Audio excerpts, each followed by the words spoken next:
ಮನುಷ್ಯರ ಆಶೀರ್ವಾದಗಳಿಗೆ ಅಲ್ಲ. ಅದಕ್ಕಾಗಿ ದೇವರು ಏನು ನಮಗೆ ಕೊಡುತ್ತಾರೋ ಅದರಲ್ಲಿ ನಾವು ತೃಪ್ತರಾಗಿ ದೇವರನ್ನು ಎಡಬಿಡದೆ ಕೊಂಡಾಡುವವರಾಗಿದ್ದ ಪ್ರಿಯರೇ,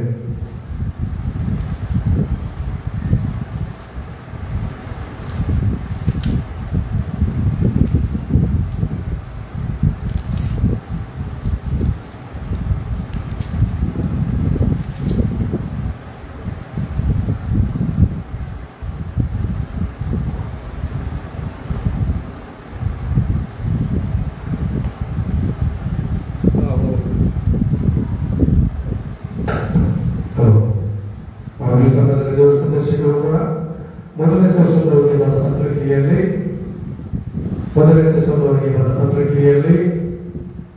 5ನೇ ಅಧ್ಯಾಯ ಅದರಲ್ಲಿ 16-17 ವಚನವನ್ನು ಕೊಡೋಣ ಮತ್ತು 18ನೇ ವಚನ ಪ್ರಕಾರ ಓದಿಕೊಳ್ಳೋಣ. ಮೊದಲನೇ ದಿವಸದವರಿಗೆ ಬರೆದ ಪತ್ರಿಕೆಯಲ್ಲಿ 5ನೇ ಅಧ್ಯಾಯ 16-17-18ನೇ ವಚನ. ಯಾವಾಗಲೂ ಸಂತೋಷಿಸಿರಿ, ಎಡಬಿಡದೆ ಪ್ರಾರ್ಥನೆ ಮಾಡಿರಿ, ಎಲ್ಲದರಲ್ಲಿಯೂ ಕೃತಜ್ಞತಾ ಸ್ತುತಿ ಮಾಡಿರಿ. ಇದೇ ನಿಮ್ಮ ವಿಷಯವಾಗಿ ಕ್ರಿಸ್ತ ಯೇಸುವಿನಲ್ಲಿ ತೋರಿ ಬಂದ ದೇವರ ಚಿತ್ತ. ಪವಿತ್ರಾತ್ಮನನ್ನು ನಂದಿಸಬೇಡಿರಿ, ಪ್ರವಾದನೆಗಳನ್ನು ವಿನಯಿಸಬೇಡಿರಿ, ಆದರೆ ಎಲ್ಲವನ್ನು ಪರಿಶೋಧಿಸಿ ಒಳ್ಳೆಯದನ್ನೇ ಭದ್ರವಾಗಿ ಹಿಡಿದುಕೊಂಡಿರಿ, ಸಕಲ ವಿಧವಾದ ಕೆಟ್ಟತನಕ್ಕೆ ದೂರವಾಗಿ.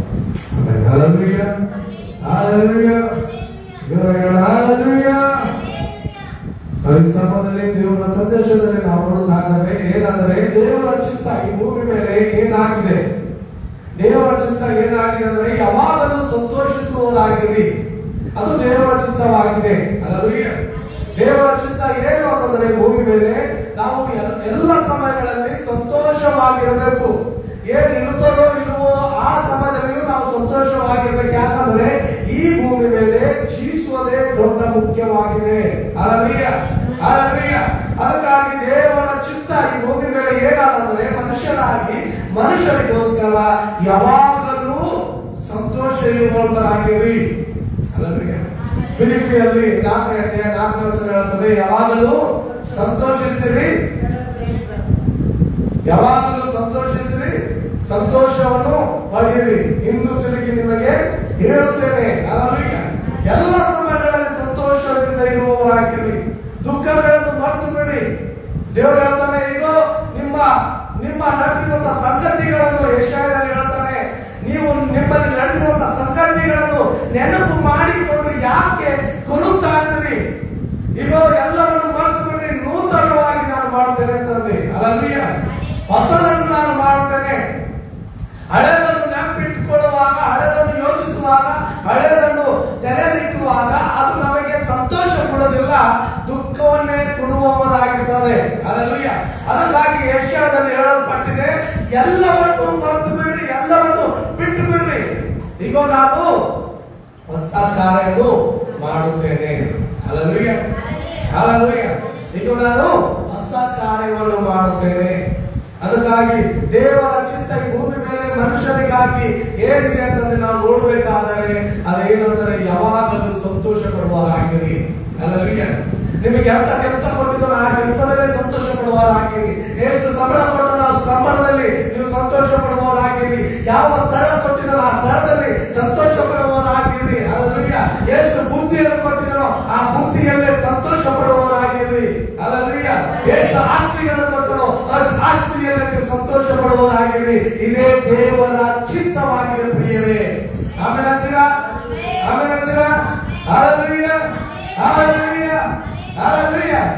ಅದಕ್ಕಾಗಿ ದೇವರ ಚಿತ್ತ ಅದನ್ನು ಅರ್ಥಕೊಳ್ಳಿ. ಆ ದೇವರ ಚಿತ್ತ ಏನಂತಂದರೆ ಯಾವಾಗಲೂ ಸಂತೋಷ ಪಡುವವರಾಗಿರಿ. ಮತ್ತೆ ಇನ್ನೊಂದು ದೇವರ ಚಿತ್ತ ಏನಿದೆ? ಇದು ಮೊದಲನೇ ದೇವರ ಚಿತ್ತ. ಎರಡನೇ ದೇವರ ಚಿತ್ತ ಏನಿದೆ? ಎಡಬಿಡದೆ ಪ್ರಾರ್ಥಿಸುವವರಾಗಿರಿ. ಎರಡನೇ ದೇವರ ಚಿತ್ತ ಏನಾಗಿದೆ? ಎಡಬಿಡದೆ ಪ್ರಾರ್ಥಿಸುವವರಾಗಿರಿ. ಹಲ್ಲೆಲೂಯ. ಬೇಡಿಕೊಳ್ಳುವುದು ನಾವು ನಿಲ್ಲಿಸಿದರೆ ದೇವರು ಎಲ್ಲಿಂದ ನಮಗೆ ಸದುತ್ತರವನ್ನು ಪಾಲಿಸುವನು. ಅದಕ್ಕಾಗಿ ಎಡಬಿಡದೆ ಪ್ರಾರ್ಥಿಸುವವರಾಗಿರ್ಬೇಕು. ನಾವು ನಮ್ಮ ಕರ್ತನಲ್ಲಿ ಬೇಡುತ್ತಾನೆ ಇರಬೇಕು, ಕೇಳುತ್ತಾನೆ ಇರಬೇಕು. ಇದು ದೇವರ ಚಿತ್ತವಾಗಿದೆ. ಮೊದಲನೇ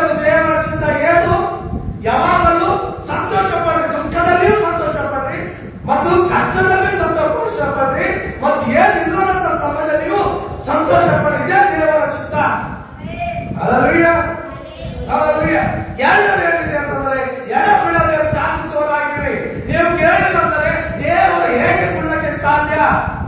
ಅದಕ್ಕಾಗಿ ದೇವರು ಹೇಳ್ತಾನೆ, ಕಲ್ಲನ್ನು ಕೇಳಿರುವ ಮಗನಿಗೆ ನೀವು ಏನು ರೊಟ್ಟಿಯನ್ನು ಕೇಳಿರುವ ಮಗನಿಗೆ ನೀವು ಕಲ್ಲನ್ನು ಕೊಡುವರೇನು? ಮೀನನ್ನು ಕೇಳಿರುವಂತ ಮಗನಿಗೆ ನೀವು ಹಾವನ್ನು ಕೊಡುವರೇನು? ಕೆಟ್ಟವರಾದ ನೀವೇ ನಿಮ್ಮ ಮಕ್ಕಳಿಗೆ ಒಳ್ಳೆ ಪದಾರ್ಥಗಳನ್ನು ಕೊಡಬಲ್ಲರಾಗಿದ್ದರೆ ಪರಲೋಕದಲ್ಲಿರುವ ನಿಮ್ಮ ತಂದೆ ಅವನನ್ನು ಬೇಡುವವರಿಗೆ ಎಷ್ಟು ವರಗಳಿಂದ ಕೊಡಲಾರನು ಅಂತಾರೆ. Hallelujah, hallelujah. ಮತ್ತೆ ಹೇಳ್ತಾನೆ ಯೋಹಾನನ ಸುವಾರ್ತೆ 2ನೇ ಅಧ್ಯಾಯದಲ್ಲಿ ಹೇಳ್ತಾನೆ, ನೀವು ಕರ್ತನಲ್ಲಿ ಏನೇನು ಬೇಡುತ್ತೀರೋ ಅದನ್ನು ಹೊಂದಿದ್ದೀರಿ ಅಂತ ನಂಬಿರಿ. Hallelujah, hallelujah. ಕರ್ತನಲ್ಲಿ ನೀವು ಏನೇನು ಬೇಡುತ್ತೀರೋ ಅದನ್ನೆಲ್ಲ ಹೊಂದಿದ್ದೀರಿ ಅಂತ ನಂಬಿರಿ. ಹಲ್ಲೆಲೂಯಾ. ಮತ್ತೆ ಯೇಸು ಸ್ವಾಮಿ ನಾವು ನೋಡುವಾಗ ಆತನು ಬೆಳಗಿನ ಜಾವದಲ್ಲಿ ಸೇವೆ ಮಾಡ್ತಾ ಇದ್ದನು, ಸಂಜೆ ಹೊತ್ತಿನಲ್ಲಿ ಪ್ರಾರ್ಥಿಸ್ತಾ ಇದ್ದನು. ಯಾರು ಪ್ರಾರ್ಥನೆ ನಿಲ್ಲಿಸ್ತಾರೋ ಅವರಲ್ಲಿ ಆಶೀರ್ವಾದ ನಿಲ್ಲಲ್ಪಡುತ್ತದೆ. ಹಲ್ಲೆಲೂಯಾ. ಯಾರು ಪ್ರಾರ್ಥಿಸುತ್ತಾರೋ ಅವರಲ್ಲಿ ಆಶೀರ್ವಾದ ತುಂಬಿ ತುಳುಕುವುದಾಗಿರ್ತದೆ. ಆಮೇಲೆ ಅಂತೀರಾ, ಆಮೇಲೆ ಅಂತೀರಾ? ಹಲ್ಲೆಲೂಯಾ. ಇದು ದೇವರ ಚಿತ್ತ. ಎರಡನೇದು ಏನಂದರೆ ದೇವರ ಚಿತ್ತ ಎಡ ಬಿಡದೆ ಪ್ರಾರ್ಥಿಸುವವರಾಗಿರ್ರಿ. ನಿಲ್ಲಿಸಬೇಡಿ ನಿಮ್ಮ ಪ್ರಾರ್ಥನೆ.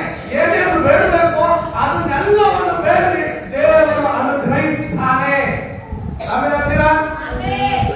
ನಾವು ನೋಡುತ್ತೇವೆ, ನನಗೆ ಇದು ಬಹಳ ಇಷ್ಟ ಆಗ್ತದೆ. ನೋವನ ಕಾಲದಲ್ಲಿ ನನಗೆ ಇಷ್ಟವಾಗಿರುವಂತ ಸಂಗತಿ ಏನಂದ್ರೆ, ನೋವನ ಮಕ್ಕಳು, ನೋವನ ಸೊಸಿ ಏನಿದ್ದೀರ ಅಂತಂದ್ರೆ ನೋವನ ಮಕ್ಕಳು ಮತ್ತು ನೋವನ ಸೊಸಿದೇವರು ಅವನ ಮೊಮ್ಮಕ್ಕಳಾಗಿರ್ಬೋದು, ಅವರು ನೀತಿವಂತರಾಗಿದ್ದಿಲ್ಲ. ಅಲ್ಲಿ ಹೇಳಲ್ಪಟ್ಟಿದೆ, ನೀತಿವಂತನು ಒಬ್ಬನೇ ಇದ್ದಿದ್ದು ಅದು ಯಾರಂದ್ರೆ ನೋವ. Hallelujah, hallelujah. ನೋವ ನೀತಿವಂತನಾದ ಕಾರಣಕ್ಕಾಗಿ ಅವನ ಕುಟುಂಬ, ಅವನ ಮನೆ, ಅವನ ಮನೆತನ ರಕ್ಷಿಸಲ್ಪಟ್ಟಿತ್ತು. Hallelujah, hallelujah. ಅದಕ್ಕಾಗಿ ಎಲ್ಲರೇ ನೀತಿವಂತರಾಗಬೇಕಂತಂದ್ರೆ ದೇವರ ಉದ್ದೇಶ ಇಲ್ಲ. ಒಬ್ಬನಾದರೂ ಅವನ ಕುಟುಂಬದಲ್ಲಿ ಒಬ್ಬನಾದರೂ ನನಗೋಸ್ಕರ ತ್ಯಜಿಸಲ್ಪಟ್ಟಿದ್ದರೆ ಅವನ ಕುಟುಂಬ ನಾನು ರಕ್ಷಿಸ್ತೇನೆ ದೇವರು ಆಗಿರುತ್ತದೆ. ಹಲ್ಲೆಲೂಯಾ. ಅದಕ್ಕಾಗಿ ಕೆಟ್ಟವರಿಗೋಸ್ಕರ ನೀವು ಪ್ರಾರ್ಥಿಸಬೇಕು. ಅವ್ರು ಒಳ್ಳೆಯದು ದೇವರು ಮಾಡ್ತಾನೆ. Hallelujah, hallelujah. ಆ ಒಂದು ಐಶ್ವರ್ಯನು ಮತ್ತು ಅಭಿಷೇಕ ರಾಜನ ವಿಷಯನ ನಾವು ಕೇಳುತ್ತೇವೆ. ಏನಂದರೆ ಅವನು ನರಕದಲ್ಲಿ ಬೇಡುತ್ತಾನೆ. ಏನ್ ಮಾಡ್ತಾನೆ ಅವನು? ನರಕದಲ್ಲಿ ಬೇಡುವಾಗ ದೇವರು ಹೇಳುತ್ತಾರೆ, ನಿನ್ನ ಶಬ್ದ ಅಲ್ಲಿಂದ ಶಬ್ದ ಭೂಮಿಗೆ ಮುಟ್ಟಲು, ಭೂಮಿಯ ಶಬ್ದ ಸ್ವರ್ಗಕ್ಕೆ ಮುಟ್ಟಲು ಅಂತ ಹೇಳ್ತಾನೆ ದೇವರು. Hallelujah, hallelujah.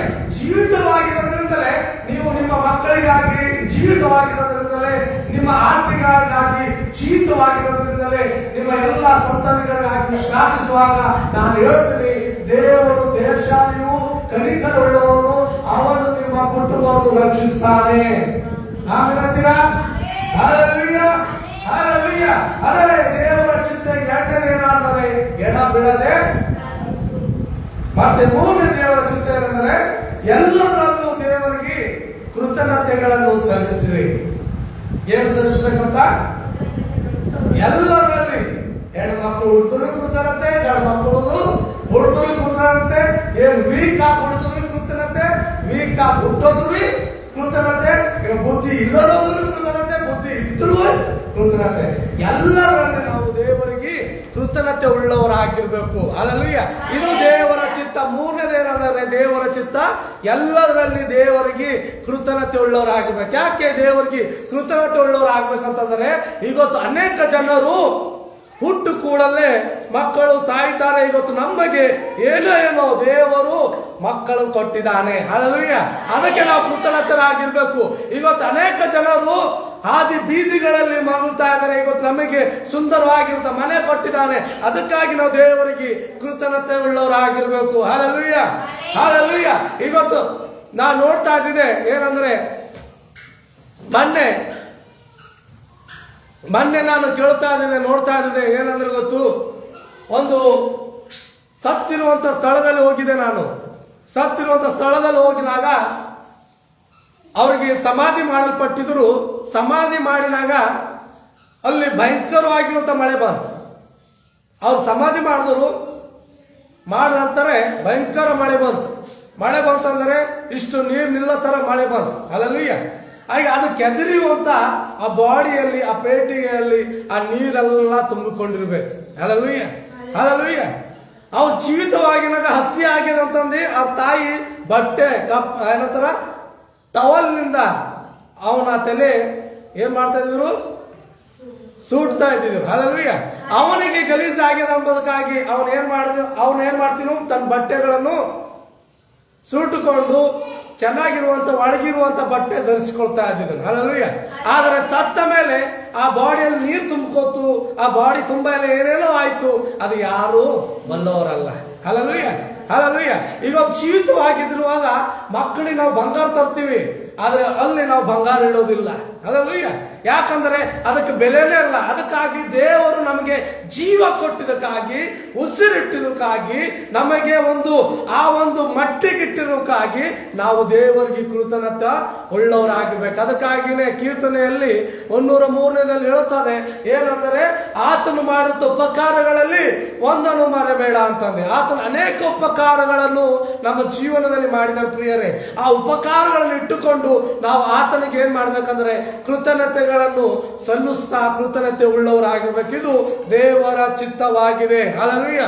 ಈ 3 ದೇವರ ಚಿತ್ತವಾಗಿದೆ. ಹೇಳ್ರಿ, ದೇವರ ಚಿತ್ತ ಮೊದಲನೇದೇನದ ಹೇಳ್ರಿ, ಯಾವಾಗಲೂ ಸಂತೋಷ ಪಡ್ಬೇಕು. ಇದು ಮೊದಲ ಚಿತ್ತ ದೇವರದು. ಎರಡನೇ ಚಿತ್ತ ಏನು, ಎಡಬಿಡದೆ ಪ್ರಾರ್ಥಿಸುವವರಾಗಿರ್ಬೇಕು. ಇದು ಎರಡನೇ ದೇವರ ಚಿತ್ತ. ಮೂರನೇ ದೇವರ ಚಿತ್ತ ಏನಂದ್ರೆ ಎಲ್ಲದರಲ್ಲೂ ಕೃತಜ್ಞತೆ ಉಳ್ಳವರಾಗಿ. Hallelujah, hallelujah. ಎಲ್ಲದರಲ್ಲಿ ಏನಾಗ್ರಿ, ಕೃತಜ್ಞತೆ ಉಳ್ಳವರಾಗಿ ದೇವರಿಗೆ. ಅದೇ ದೇವರ ಚಿತ್ತವಾಗಿದೆ ಪ್ರಿಯರೇ. ಅದಕ್ಕಾಗಿ ಪವಿತ್ರಾತ್ಮನನ್ನು ನೊಂದಿಸಬೇಡಿರಿ, ದೇವರು ಏನು ತೋರಿಸಿದನೋ ಅದರಲ್ಲೇ ನಡೀರಿ ಅಂತಂದು ಕೆಳಗಿನ ವಚನ ಹೇಳುತ್ತದೆ. ಮತ್ತು ಕೆಟ್ಟತನಕ್ಕೆ ದೂರವಾಗಿರ್ರಿ. ಚಿತ್ತ ಪವಿತ್ರಾತ್ಮನನ್ನು ನಂದಿಸಬೇಡಿ, ಪ್ರವಾದನೆಗಳನ್ನು ಇಳಿಸಬೇಡಿ, ಆದರೆ ಎಲ್ಲವನ್ನು ಪರಿಶೋಧಿಸಿ ಒಳ್ಳೆಯದನ್ನೇ ಭದ್ರವಾಗಿ ಇಟ್ಟುಕೊಳ್ಳಿ. ಎಲ್ಲವನ್ನು ಪರಿಶೋಧಿಸಿ ಒಳ್ಳೆಯದನ್ನೇ ಹಿಡಿದುಕೊಳ್ಳ್ರಿ. ಅಂದ್ರೆ ಪ್ರವಾದಿಗಳಲ್ಲಿಯೂ ಕೆಟ್ಟತನ ಇದೆ ಅಂತಂದು ಹೇಳ್ತಾ ಇದಾರೆ. ಎಲ್ಲವನ್ನು ಪರಿಶೋಧಿಸ್ರಿ, ಆದ್ರೆ ಇಳಿಸಬೇಡ್ರಿ. ಅದಕ್ಕೆ ಅಸಡ್ಡೆ ಮಾಡಕ್ ಹೋಗ್ಬೇಡ್ರಿ. ಯಾಕಂದ್ರೆ ಗೊತ್ತು, ದೇವರು ಯಾರ ಮುಖಾಂತರ ಏನು ಪ್ರವಾದನೆ ಇಟ್ಟನೋ ಅದು ನೆರವೇರಿಸ್ತಾನೆ. ಹಲ್ಲೆಲೂಯಾ. ಎಲ್ಲ ಪ್ರವಾದನೆಗಳು ಸುಳ್ಳು ಅಂತ ಹೇಳಲ್ಲ. ಹಲ್ಲೆಲೂಯಾ. ಕೆಲ ಪ್ರವಾದನೆಗಳು ದೇವರ ಆತ್ಮನಿಂದ ಉಂಟಾಗಿರುವಂತ ಪ್ರವಾದನೆಗಳು ದೇವರು ನೆರವೇರಿಸ್ತಾನೆ. ಆಮೇಲೆ ಅದನ್ನು ಪರಿಶೋಧಿಸಿ ಒಳ್ಳೆಯದನ್ನೇ ಹಿಡಿದುಕೊಳ್ಳಿರಿ ಅಂತ ಹೇಳ್ತಾನೆ ದೇವರು. ಒಳ್ಳೆಯದನ್ನು ಭದ್ರವಾಗಿ ಹಿಡಿದುಕೊಳ್ಳಿರಿ. ಏನಾಗಿ ಹಿಡಿದುಕೊಳ್ಳ್ರಿ ಅಂತ, ಭದ್ರವಾಗಿ ಹಿಡಿದುಕೊಳ್ಳಿರಿ. ಇದು ದೇವರ ಚಿತ್ತವಾಗಿದೆ ಪ್ರಿಯರೇ. ಅದಕ್ಕಾಗಿ 3 ಅಂಶ ನಾವು ನೋಡಿದೆವು ದೇವರ ಚಿತ್ತದ ಕುರಿತಾಗಿ. ದೇವರು ಈ ವಾಕ್ಯದಿಂದ ನಿಮ್ಮ ಕುಟುಂಬವನ್ನು ಆಶೀರ್ವದಿಸಲಿ. ಪ್ರಾರ್ಥನೆ ಮಾಡಿಕೊಳ್ಳೋಣ. ಪರಿಶುದ್ಧನೇ ನಿಮಗೆ ಸ್ತೋತ್ರ ಸಲ್ಲಿಸ್ತಾ ಇದ್ದೇವೆ. ಈ ಒಂದು ಬೆಳಗಿನ ಜಾವದ ಆರಾಧನೆ